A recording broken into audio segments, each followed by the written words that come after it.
Hi guys, and welcome to our random show, the Boxing Coalition. My name is Cam. Joining me in the middle of the night, well in the UK it is Black Ski Mask Joe, MV Chew, Naota, and Lim was on the line when I started the show. He's dropped off, but I think he'll be back very soon. Hope you guys are well. Random show for some breaking news, fellas. Canelo has vacated, but in air brackets, still trying to make negotiations with Canelo. Lim, defend your boy, your thickness boy. I've always been harsh on fighters that I've enjoyed, and obviously Canelo's at the top of that list, but it doesn't take away any of the criticisms that I have for him. But at the same time, I mean, this is kind of a complex issue, I think, that we have at hand because, I mean, obviously at the forefront is Canelo not wanting to fight Triple G, what I would presume to be at 160 pounds. I think that's probably the biggest issue that they had in terms of their initial negotiations. But I never felt that Canelo up to this point has had a single legitimate middleweight fight. So I kind of felt like him getting the WBC title in the first place was a farce. It was a joke when he fought Miguel Cotto. I thought that was a junior middleweight contest, and I think pretty much everyone knows that. But yeah, regarding the actual blame and criticism that I have for Golden Boy and Canelo for vacating the belt, I have no defense whatsoever. But I just feel like this is a very multi-layered issue at hand. It's not just Canelo and Golden Boy. It's the WBC and just how meaningless belts are in the sport. And it's really killing the sport, in my opinion, because if you also look at it from Triple G's perspective, this guy has been trying to acquire all 4 belts for the past 4 years. And the most glamorous of those 4 belts, being the WBC, was handed to him without him having to even step in the fucking ring. So I think it shows you just how much of a joke kind of the sport is right now. Lim, remember when Khan fought Algieri, and for the first 5 minutes I had like a damage limitation statement that sounded very similar, to be honest. But you did say, you know, I don't think so at all. Like I said, Canelo, for vacating the belt, he's essentially saying, I'm not ready for Triple G right now. That's what he's saying. And again, that there's no way to defend that. I mean, it's so indefensible that I really don't have anything else to add to that comment. Fair enough. Chew, what's your thoughts? Yeah. Okay, there is no argument you can make for Canelo. I've defended Canelo in the past, but this is a straight up. They're straight up, and I've shot in can. I need to shit in Canelo because Canelo is ducking Triple G. There is no ways about it. Does anyone actually think that he's going to fight Triple G next? No. I don't. Some people on Twitter say, no, now he's got all the cards because, you know, there's no WBC issues and, you know, he can kind of take the piss with Triple G when it comes to negotiations. Do you think that's the case? Because I'm like you, I don't think this fight's happening now. You know, Curtis Stevens was on the undercard, Lemieux was on the undercard. Like, Canelo's got 2 perfect opponents.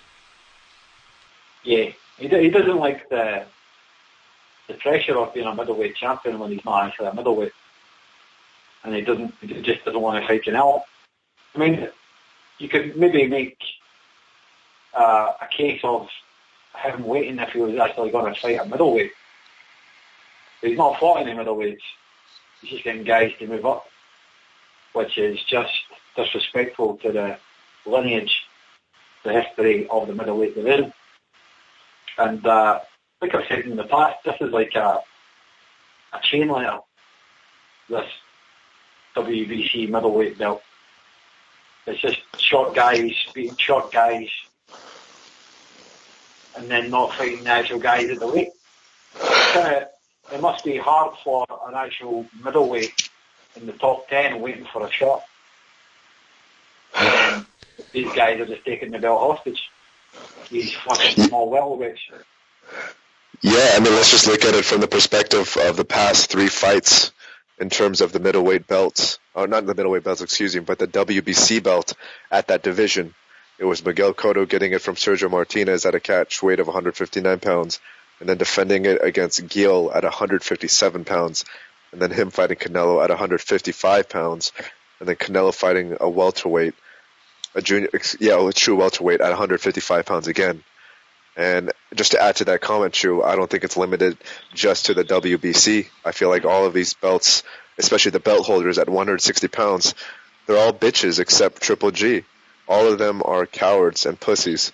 So but it's to be not fair, just though, limited to the WBC.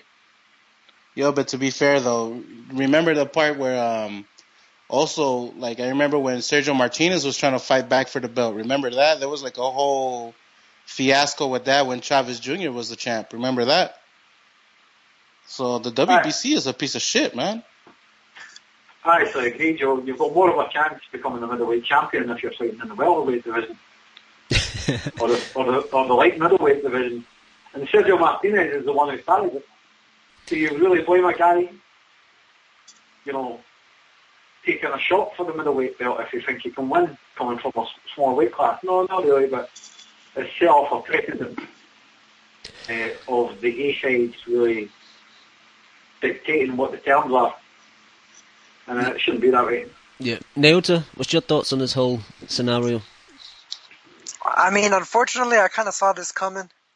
I thought once they started talking about Canelo versus Pacquiao and, a potential Canelo versus Mayweather 2, I thought the writing was kind of on the wall with regard to the fact that, he had other options in terms of money that would sway not only him, but Oscar De La Hoya even more so, who tends to have more control over his career than Canelo does. I mean, the thing is, Canelo, I think he's very content with, quote unquote ducking as long as, he gets well paid, in spite of the fact that I think that it does irk him when people decide to start questioning his manhood because of it, which is legitimate. And seeing my whole thing is I've always felt like he could be shamed into taking, tough fights. That's the reason why he wound up taking the fights with Trout and Lara, and why I think eventually he'll take one with Golovkin. But at the same time, I think he does have people around him that are very much convincing him, like, look, that'll be there later. It'll be bigger later. It'll be, and like, I mean, in the back of their heads, they're not telling him this directly, but in the back of their heads, they're saying, and it'll be a more winnable fight later. So basically, as far as they're concerned, is take these lower risk fights, and especially lower risk in terms of the physical sense, because there's high risk fights in terms of the physical sense, and then there's high risk in terms of the financial sense. With Canelo, he could fight Mayweather and Pacquiao.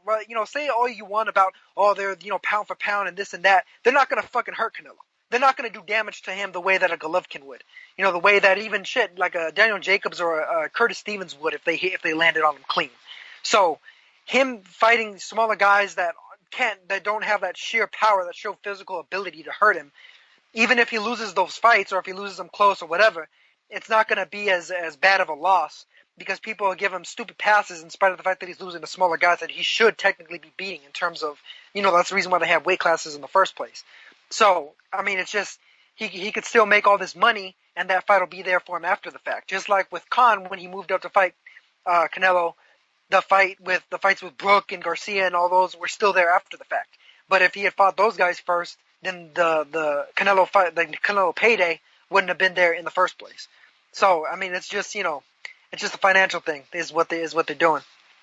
And I mean, unfortunately, I can kind of see the writing on the wall. And it's, to me, I'd imagine that his next fight will probably wind up being him versus Pacquiao. And all the stuff talking about Golovkin is just going to be lip service. And then they'll just be able to use the excuse like, well, Golovkin has a history of not making fights. He messed around with Lara and Ward, and then, he's going to try and put himself in that category in order to let people excuse what he's doing right now. And people will do it. People will excuse him for it. So that's the way I see it. I personally didn't think the fight was going to happen. Well, not next. I know me and Lynn were talking while I was over there, and we were talking about the post-fight interview, and I was pretending like I was a psychologist because I learnt loads of shit from that TV show, Lied to Me, with Tim Roth, about little micro-expressions and stuff. And when Kellerman asked him, will you fight Triple G next? And he said yes, but he shook his head no, in the direction of no. And from that point, I just didn't think it was going to happen. Vacating, though, it's a bad look, man, because you know how much Mexicans have on their pride, and I think it's a very bad look, man. I was speaking to King J before, and he was shitting on Canelo. Yeah, I think that's a good representative of the Mexican community. Kingy or? Yeah, I think exactly. Mexican living in Chicago. I think that's a perfect representation of all the Mexicans in Mexico.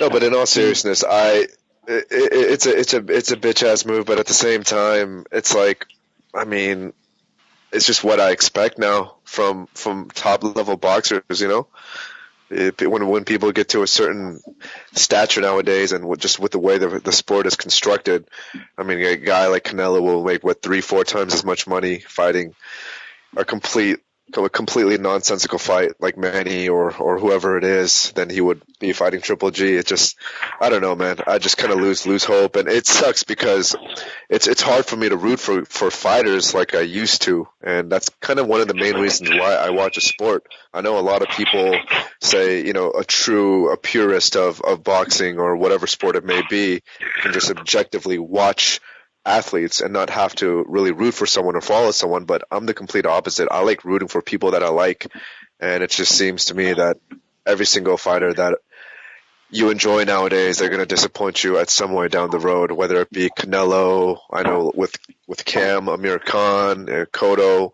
you know, just all these guys just turn into divas. So it's a shame. See, the thing is Canelo's a freaking mercenary. He just fucking pulled down his pants and took a shit on the WBC belt. Oh, shit. I don't know. I'm disappointed in Canelo. But Lemon, are you off the bandwagon? Will you go back on when you see him in his next training camp and see all that thickness? No. I'm still a fan of Canelo because he still has moments. Okay, again, like I said initially, and I'm just going to play devil's advocate. Again, I'm not defending Canelo, but I felt like Canelo was presented this just completely nonsensical WBC belt, and it was just too good of an opportunity to pass up on, if you know what I'm trying to say. And please chime in if you guys disagree. But I felt like when Canelo was presented the opportunity to fight Miguel Cotto at 155 pounds for the middleweight title, he just took that fight on face value in terms of the magnitude of the fight against Cotto, without really understanding all of the background and kind of the responsibilities, Lim, you know, given to him as a middleweight. Lim, I totally agree with that, because obviously the weight suited him as well, because Cotto's not a full-blown middleweight. But what he should have done after that fight was vacate, not fight Khan. That again, that's fair. That's totally accurate. I agree with that. But it's also just, I mean, it's maybe he should have done that, but would you have really expected him to do that? To put that kind of responsibility on Canelo? That's like, you know, Canelo's just a fighter. I mean, do you really think he's the kind of person who thinks about the sanctity of the sport on a daily basis to have that kind of foresight to do something like that? Well, he did take the belt on his private jet and like took a selfie with. Yeah, but what does that have to do with? No, I'm just dropping the belt afterwards. Well, you know, the thing about that. Let me just finish what I'm saying, Joe. What I wanted to say is that yes, when he was given that opportunity to fight Cotto, you're right, Cam. He should have dropped it. You know, but it's this green, shiny, gold-looking fucking thing, right? And I'm sure he wants to parade around it. But I don't even know if Canelo truly believed that he was a middleweight titleist. You know, and I don't want to talk as if I'm in Canelo's head, but again, it's just difficult for me to think that Canelo is a middleweight when, again, he hasn't fought in a single a middleweight contender. I mean, shit, even Cotto and Khan, which are his past two fights, which he fought at middleweight, I don't even consider them junior middleweights. I think of them both as welterweights. So to me, it's just mind-boggling how this situation even occurred. And and the more I thought about it the recent days, Cam, I didn't think he was going to fight Triple G because he hasn't fought in a single middleweight. You know, and for him to just fight the best middleweight without a single fight to really acclimate to that weight class, I just didn't see it happening. What were you going to say earlier, Joe? Yo, I was gonna say. You forgot, didn't you? That I was gonna say that I wouldn't think he would like drop the belt right away. I mean, he did pay the step aside money or the sanctioning fees just to even start the fight, right? The week of. I mean, the only one that I think that didn't was Miguel Cotto, which was that, like $1 million or something like that? So why pay all that much money just to drop the belt right away? It doesn't make any fucking sense. You know, at least have one title defense and then just like probably drop it. But At the same time, man, it's not a good look, man. This is like type of things that like kind of damage your career with the fans, not as far as like financial, because the money's always going to be there. You're always going to be the star, but as far as the fans go, you're going to be losing a lot of respect. Like supposedly from what I heard, like there's a lot of people in Mexico that are already like kind of like not liking Canelo because of the easy route that he's taking and how Golden Boy Promotions is like babysitting this guy and like taking care of him, like as far as his record is concerned and the fighters that get selected, but now is going to give him even more reason of like for people in Mexico and Mexican Americans and Mexicans just in general that are going to start hating on him, but I mean But at the how end is of that the any day, different? That's the irony. People just love to hate Canelo. That's So the irony of that commercial that they recently came out with too. The Tecate commercial where he's on the throne being carried to the ring, and they're like, "This isn't right," and then it just shows him in the ring by himself, or whatever, walking to the ring, like oh, he doesn't need all the fame and people propping him up. Oh, yeah, he absolutely does. He absolutely does, because that's the way his career has been ever since he was a fucking teenager. That whole diva mentality isn't anything new. That shit was inborn in him as soon as he turned pro. So I mean, just the fact is, a lot of the stuff talking about he hasn't even had a fight at middleweight. He could have had fights at middleweight. Angulo and Kirkland were never making 154 healthy after their fight against each other. So those fights could have easily been middleweight fights against two legitimately hard punchers who would have actually had power on their shots at middleweight, as opposed to what they came into with Canelo, which was basically drained husks of what would otherwise be good fighters that he could just tee off. Wait. But how can you say that when both of them fought their entire careers at junior middleweight and Canelo fought them both at 155? Well, because that's not a true middleweight fight. Kirkland was even drained against Ishida, and he got knocked out at middleweight. Well, then that's his fucking fault then. Yeah, it's his fucking fault, but it's Canelo's fault for draining them further. What do you mean draining them further? He gave them a pound. What are you talking about? He drained him further than where he had gotten knocked out versus Ishida. But they both fight at junior middleweight, though. Okay, yeah, and that's in part their fault, but regardless, yes. he could have still fought either of them at middleweight. They would have been better fighters at middleweight, and he could have been quote unquote acclimated to the weight, as though he doesn't fucking rehydrate up until almost 180, and then probably gain even more weight on top of that when he's not in training.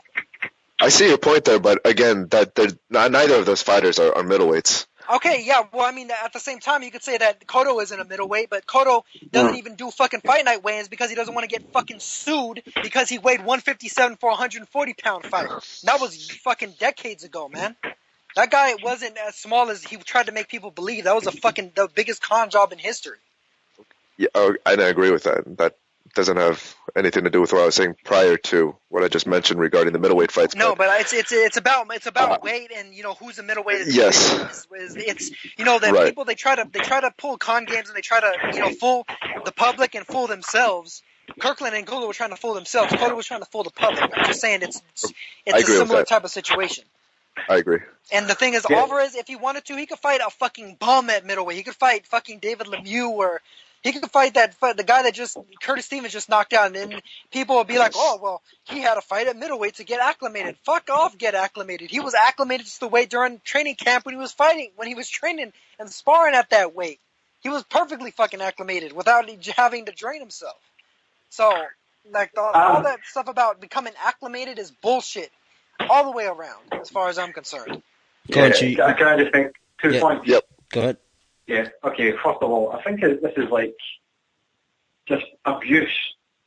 Like, if a fighter gets abused in the way that Mayweather abused Canelo, and then obviously Canelo loses to Mayweather, I mean, Canelo probably would have lost to Mayweather regardless of what weight it was, but the fact that Canelo had to drop that 2 pounds, maybe Canelo was thinking, okay, if I'm going to be the top man, I'm going to play that game the same way that Cotto played that game. The same way fucking really a lot of this modern day so-called top stars in the sport have been playing this game. It's just like a history of abuse. If you get abused, you go on to abuse. And it's a shame, but another thing, why do these fighters lie? if they came up and just said, okay, Golovkin's too good for me, then I would excuse that to a certain extent. Just don't pretend that you're going to fight him, and then you don't. You know, the way that Canelo's saying after the fight, oh, I've got my gloves, I'll get my gloves. And no, you won't. You're not. You're not going to get your gloves to fight Golovkin. So just be honest. You know why it is because I'm glad that you brought up the point, because I think it's you got to look at it from two parties. So I think when we talk about boxers, obviously our podcast, we're talking from the vantage point of the hardcore fan. So had Canelo said Triple G is too good for me, then from the perspective of the hardcore fans, I think for the most part we would appreciate that kind of honesty. However, on the perspective of the casual fan, which is the majority of the population and the majority of the people who feed the golden spoon to Canelo, like Naoto mentioned earlier, and the people who buy most of his pay-per-views, they would be like, what the fuck is this guy talking about? We're not going to support this guy any longer if he feels that way about himself. So from a purely numerical standpoint, it would serve him better to lie and to try to pull off that kind of bravado and fool the fans, because at the end of the day, the population that Golden Boy and Canelo is trying to cater to is the casual fan. Yeah, exactly. And it's the same with Khan and Brook and Stevenson and Kovalev and all the other guys in boxing who are bucking out someone else. If you were honest, you would get more people supporting you. Because everyone agrees Golovkin's too good. My question for you guys is, what happens to Triple G after this? Like, do you guys think he's gonna fight the number 3 now, or are they gonna just hand over the belt, or is he gonna just fight Daniel Jacobs next? I don't know, man. I think, I have no idea. I don't think any of us really have a solid answer to that, unless the WBC specifically says something. But like I said earlier in the podcast, I think it just shows how frivolous Triple G's kind of career has been these past couple of years. This guy's working so fucking hard to get all of these belts, and the most prestigious belt at that weight division was just handed to him, or is just going to be handed to him without him having to fight the big name that he's been chasing all along. Yep, that kind of sucks, because and obviously that's not his fault, but that's just how fucked up the sport is right now. It's not a sport like any other, though, Dan. How many people would volunteer to climb Mount Everest? You could fucking die. And Golovkin is Canelo's Mount Everest. And he's not made, to continue the analogy, he's not made any effort to acclimatise to that tough mission that it would be. He's not tried to climb Mount Kilimanjaro. Yeah, but to continue on that analogy, then what does it say about this sport if you can just simply go to the top of Mount Everest by helicopter without even having to climb it? You can when you have a whole network behind you. Uber helicopter. Exactly. Canelo. Sponsored by Golden Boy. Uber Golden Boy. No, but just to continue on. We don't fuck around. Let me just say one thing to kind of, it's not to defend Canelo, but just to provide context. I think when Canelo fought Lara, I thought I gave him a lot of credit for that, because I don't think he felt much pressure at all to take that fight. I mean, who the fuck was clamoring for that fight outside of us five? Whereas Triple G, this is different, because with Triple G, everybody wants to see this fight, including the casual fans. So at the same time, I just feel like Canelo has a decent track record where I think this fight is going to happen. Is it going to happen at a bullshit catch weight?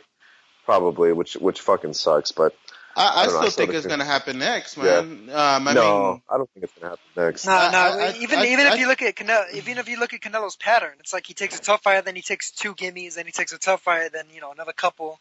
That's pretty much the way he's been since Trout, basically. But I still think he's going to fight Triple G next. I mean, from the statement that was released, he said that they're not going to subject to artificial dates, datelines, and all deadlines and all this crap, right? And he says that he's still willing to fight Triple G. Like, I mean, yeah. But Joe, you really got to break down that statement. maybe I'm they sorry, just go have ahead. to iron everything out. I don't know. Maybe No, the location, maybe the weight, all this bullshit. But and I still that's think it's gonna happen next. The money situation, the promoters that are gonna jump in. Who's gonna sponsor the fight? And we all know Tecate gonna jump on it.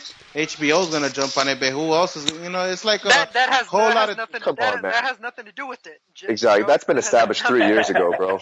Yeah, Come on, dude. Yeah. Joe. We know Wait, exactly wait, who's wait, gonna be wait. on it. You just named them. Wait, Joe, you're my boy, and I love your optimism, but you're being very naive because that statement, the way that statement was written they're just making little excuses. Because all I can see is now is, and they put a statement out in a couple of weeks saying, "Oh, we couldn't reach an agreement," blah blah blah blah, Yeah. and they'll go in separate directions.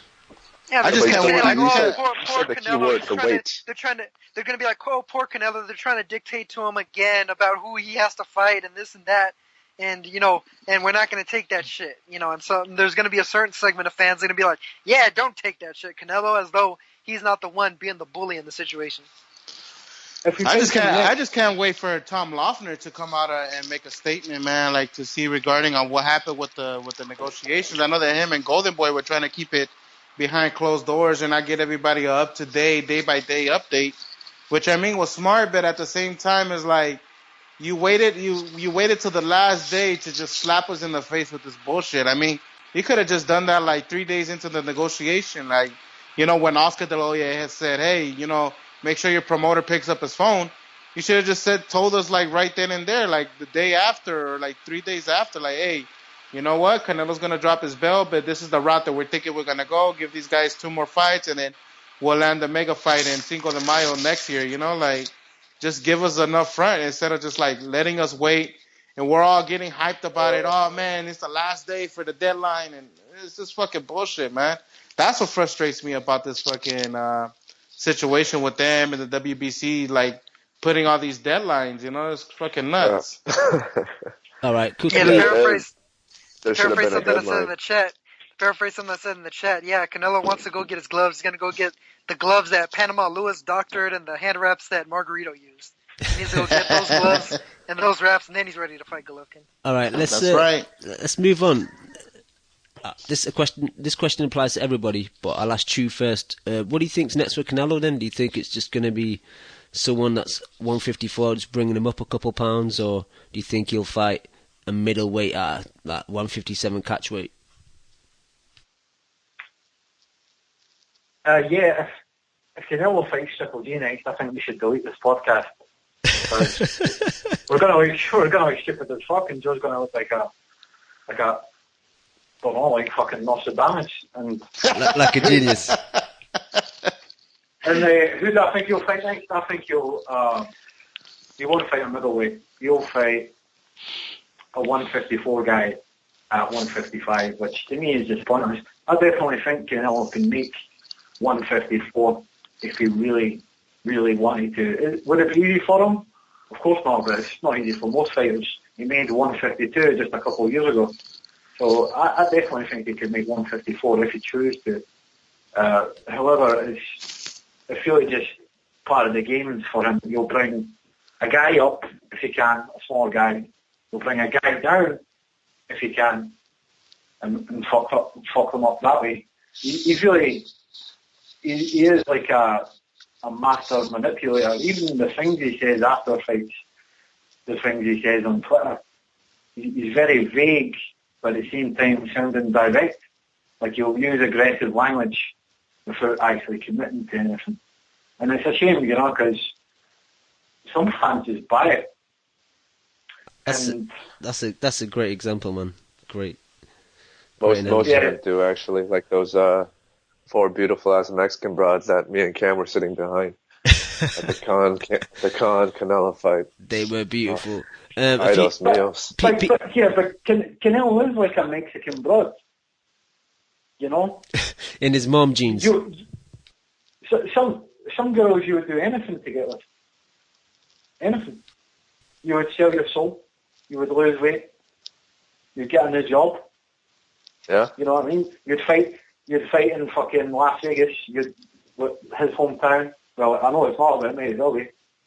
And, every stipulation that he would want, he would get, and you would have to like it, otherwise you wouldn't get the fight. And that's what Triple G's got to do. Like, if Triple G wants to fight, he's not going to get it at 160. He's going to have to go down. He's going to have everything against him. He's going to get the short money. And that's just the way it is, I do think Triple G should just take the short money, knock him out, become a star, and then the next fight the Triple G gets, he'll get all the money. And all the Mexican pussy that he wants. Lim, Triple G will get those 4 girls if he knocks Canelo out. No, I already got dibs on the girl with the tattoo, the girl with the dragon tattoo. Lim, same question to you, but people in the chat have given some possible opponents. Yeah. Pacquiao, Mayweather rematch, Cotto rematch. What do you think would be next for Canelo if he doesn't fight Triple G? Not a single middleweight. Well, I think I wanted to ask you two, why would Canelo fight a junior middleweight? Who's one decent name that he could fight at junior middleweight that would bring good amount of cash and is worth the actual risk? It's a good question because there's a lot of dangerous fights that I don't know if he would win against Andrade, against he's not going to fight those guys, too. Yeah, I know he's not. That's the thing. I don't really know who he could fight.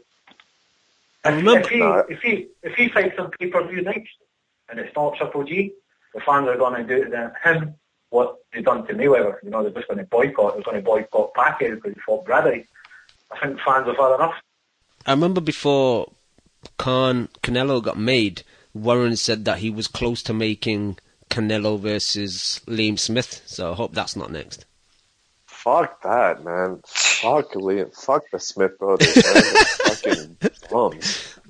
Jesus Christ, man. I saw one of them at the wild card with like a purse bag, like a purse that like a satchel. A man bag, yeah.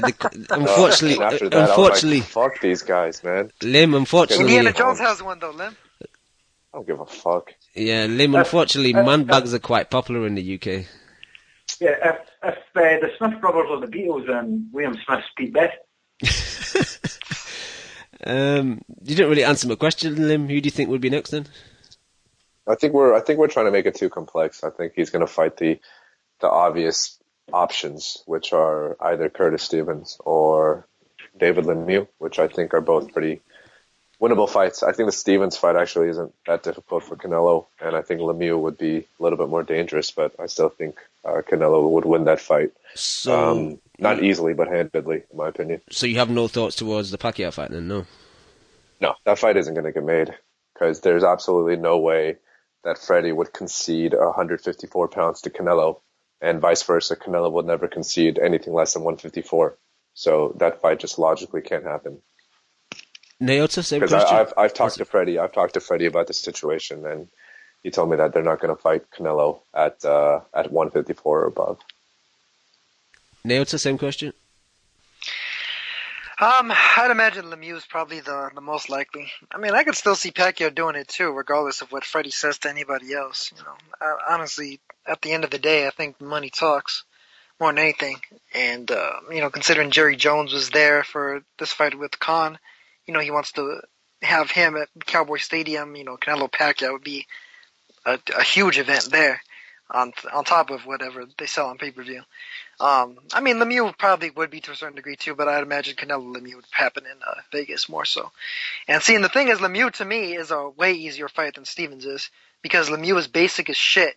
He has literally no setup to any of his punches, and he has more trouble making 160 than Stevens did. He was like 163.5 when he was supposed to fight James De La Rosa. So the fact that he made the weight for Glenn Tapia to me was a minor miracle. On top of the fact that, I thought he was starting to gas out in that fight as he knocked him out. But, Lemieux at 155 or 156 or 157, wherever Canelo decides to have the fight at, would be pretty much fucking useless. He'll knock him out in 2 rounds and be like, yeah, see, I did what Golovkin couldn't do. I annihilated this guy. And, it's just, I could see Canelo maybe doing it at 156 or 157 because that tape on his calves, to me, says that Canelo's legs were spent from making weight himself. And that making 155 is becoming like a a bit of a dicey game for him. You know, a risk, like a game of chicken, basically, for himself as to whether he should really be making that low of a weight. And it's probably taken away from some of his physicality. So I'd say Lemieux's most likely, and then Pacquiao secondly.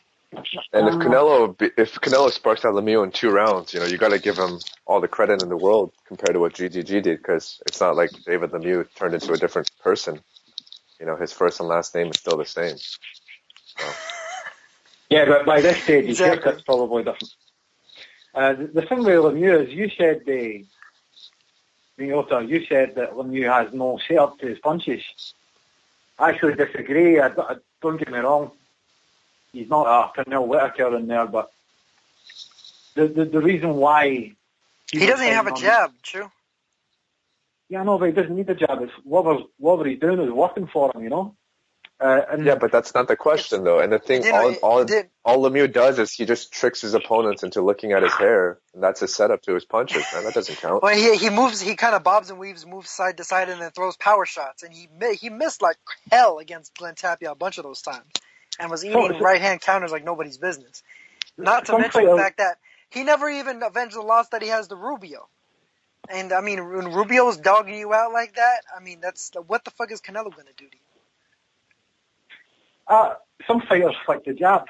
Lemieux flicks the hair. Don't hate it. Yeah, he flicks gel into his opposition's eyes. Exactly. He's an inside fighter, that's why he does it. The thing is, he tricks his opponents into thinking that he's Macklemore, and then they leave their guard down. I think the next fight is gonna be the battle of the weirdest Mexican. I think it's like Canelo the Ginger versus Marco Rubio the fucking Villalago guy. See, the thing is, like, Lemieux and Stevens were on that undercard for a reason. Even Tapia and Teixeira, whoever won the 2 fights, it was almost as if it was a set-up for Canelo to fight one of those guys. But Lemieux and Stevens both looked very impressive on that undercard, so I don't think whoever Canelo fights next, it won't be either of those two. I think Stevens and Lemieux will fight each other, and obviously Canelo will be like a vulture, just, picking up the pieces, and that'll be his November fight or whatever, or, you know what I mean, or that'll be his next May fight. I do think if Canelo is going to fight Golovkin, it probably will happen, but probably not for a fucking while. If they do happen, Canelo's going to have to wait for Triple G to show weakness, but before he fights Triple G, he will fight somebody like a Lemieux or a Stevens. So they'd be stupid not to, you want to feel some kind of power at that weight to see if you could take it, and those guys can both punch. So I can see the kind of logical step in facing one of those guys before you fight Triple G. But the fucking thing for me is like, will it be pay-per-view? We all know that there'll be like a handful of people that'll buy, but like, how many people would buy? Because we're all gonna know eventually, even the casuals, that Canelo dropped the belt. It's gonna be tomorrow on all the fucking Spanish fucking newspapers. Everybody's gonna be talking shit. A fight being on pay-per-view has everything to do with what's your last pay-per-view numbers and nothing to do with anything else. So Canelo's numbers are good enough that whoever he fights next will be on pay-per-view regardless. Yo, but do you think fans will support it though? That's the thing. I mean, because they're not getting the fucking Triple G fight, bro. I mean, less will probably support it than what it did for Khan, because I mean that was just a freak show that I'm sure a lot of people tuned in just to watch somebody get blasted. But I don't understand. They're so up in arms. They're like, oh, but these fans will suddenly have a moral compass and they won't support this anymore. Dude, even if the Canelo numbers were mediocre, it was still about 450 to 500,000 people who bought an absolute fucking mismatch and joke of a fight. So even if it's not Triple G moving forward, so Canelo's still going to pull in numbers. Come on, man. These fans, casual fans, they're not invested enough, and they don't know the sport enough to really give a fuck whether Canelo vacates a belt or not. These belts are fucking useless.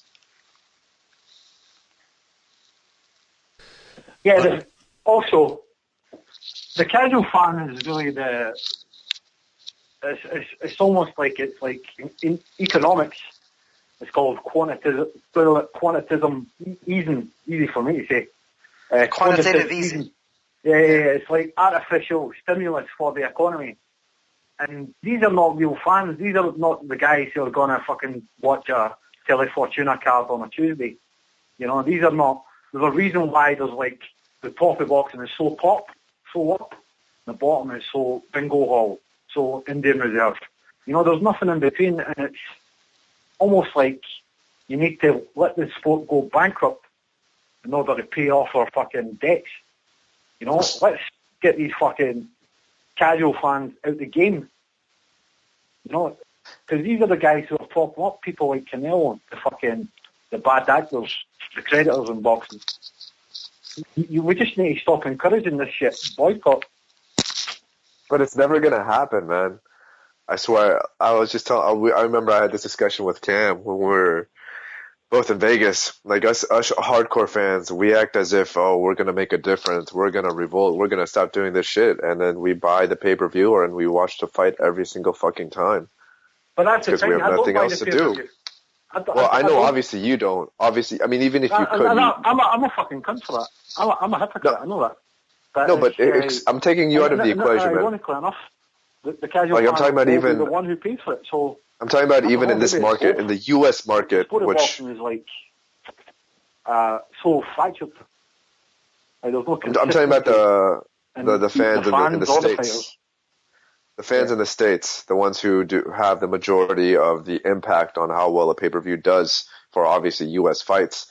I'm telling you, man, most people say, this is bullshit. And the Canelo fight, again, I know 450 to 500 isn't a good number, but it's still a pretty decent number.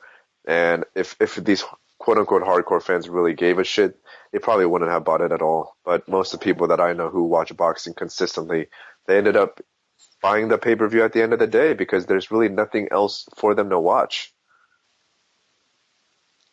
Yeah. Yeah, I agree. That's a good point. So, I mean, it's not like there was any other, boxing they could just watch instead or whatever that day, it's like... Right. Everybody wants to watch it live, and everybody wants to watch it in HD. In HD, like Cam would say. HD. Yeah, you want HD. On HBO. Everybody wants to be a part of the Twitter conversation and all that stuff. Exactly. Too, so. Hey, and this is completely unrelated, but this is directed towards MV Chu. I was just looking at some Yelp reviews at restaurants in Scotland, and I read this one lady put a review on a restaurant saying some chef took a shit in the middle of the restaurant, and she gave it a 1-star review. So I just wanted to let you know, Chu, that you can't just be recklessly taking shits in these restaurants anymore. I don't care if you think you're a mercenary or not. You can't take shits in the middle of the restaurant. You got to do that in the bathroom. Yeah, you weren't there that night. She deserved that. I'm a freaking mercenary. One of these gluten-free motherfuckers. Get out of my restaurant. I'm not the owner, but you can get.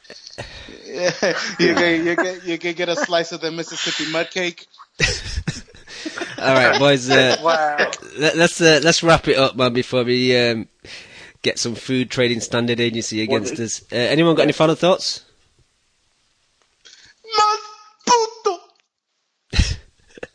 I'll take that as a no. If Alvarez keeps keeping this up, I'm gonna start calling him Duck Nello. Duck Nello. Were you going to say something? Yeah, I just want to say something, Cam. I think it's pretty cool that we're doing these spontaneous shows because we're representing the voice of the people. And like I said, I think this is really going to make an impact, and this is really going to impact how Canelo feels about, the boxing fans. And I'm sure Canelo, he cares deeply about what 5 of us friends have to say on a podcast, rather than the dime pieces that he's fucking in Mexico. So, I just want to commend all of us for our bravery. We have to do this for the fans. Hey, Canelo, your girlfriend is ugly. Oh, you tell him now, Trying to get him pissed, man. We gotta get some fire under that motherfucker. Yeah, exactly. We're a coalition, baby. We're gonna bring change to this sport. I know it. Incidentally, how many fucking nieces and nephews does Canelo have, man? He's like, oh, you fucking Peter Piper in there, man. Fuck's sake, man. The whole fucking family. And he has like 4 or 5 brothers at least. You know, He's got 8, bro. He's got like 8 or 9. Yeah, he's got 9. Yeah. Hey, they're fucking they're Catholics, man. They don't fucking believe in contraception. That's why. Hey, but good for Canelo's mom. I bet she had all those babies because all of them turned out to be bums except for Canelo. So she kept popping them out until she found a decent fighter, and she's like, "Huh, I guess this guy's gonna be the best of the crop." Or as Chepo will say, the golden goose. All right, should we go, boys? Yeah. Just be good. Just before we go, I just want to say, Chris Eubank Jr. signing with Matchroom, good move. That's it. Oh, re-signing with Matchroom. Oh, re-signing with Matchroom, yeah. Good move. Good solid move. Triple G versus Eubank Saunders in November. Yep. I mean, and any update on Wilder Povetkin? Is that cancelled now? That is cancelled. According to the bill, it's off completely. And quickly, just for any UK listeners, Box Nation seem to have dropped the undercard, so that won't be on Saturday evening. But they have picked up the Charlo and the Lara Varnis card, the one we discussed with all the 154 guys.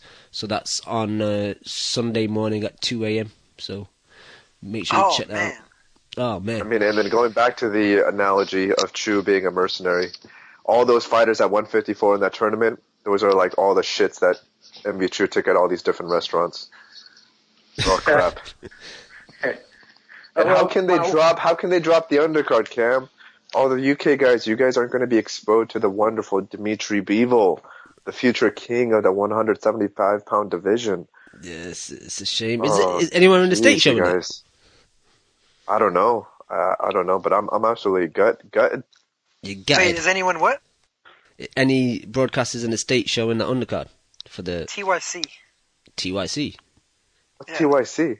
The YouTube. It's like an Argentinian channel that some people in the US get. Also, it's like on DirecTV.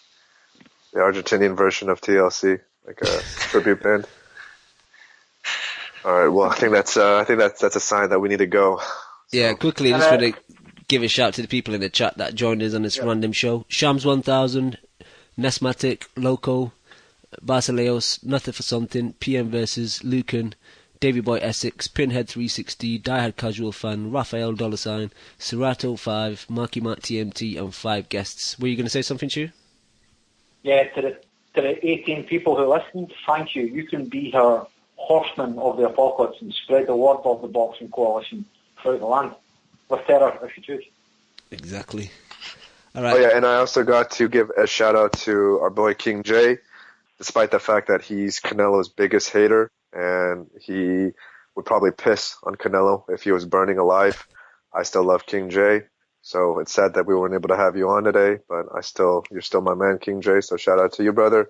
Hopefully you get your bum ass on the show in the future.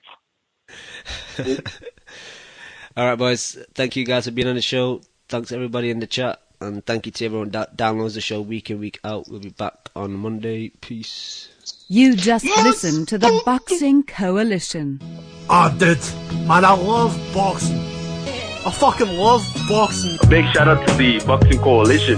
You're a newbie. No, I ain't new, man. If my fucking next door neighbour became the #1 flyweight in the world, you know what I'd do? I'd fucking walk past the cunt. Derek, how you doing, bro? I was physically bun you, blood. I disagree. First time I hear the show, man, it was fucking badass. Vamos a Argentina, la concha de su madre. I see the bomb in them. I get home and she's like, what the fuck? Me and the kid are here. Why don't you get home and talk to us? I'm like, man, you guys don't know shit about boxing. Kel, how does it feel to be the new IBF champion? Feels great. Did we really dive into the black hole right off the jump? I think he's hiding glass. Just to play devil's advocate. You want 1 portion of crow or 2 portions of crow? Give me 2 portions with a supersized fries and a large drink, please. I can't stand him, what? I'm Scottish. Cringe side? But you won't brush Anthony fucking fat ass Joshua, would you? He's not fat. How about you tell us what you ate for your final thoughts? My weight? Thank you for listening to the Boxing Coalition. We are live every Monday, 10 p.m. to 1 a.m. UK time, 5 p.m. to 8 p.m. Eastern.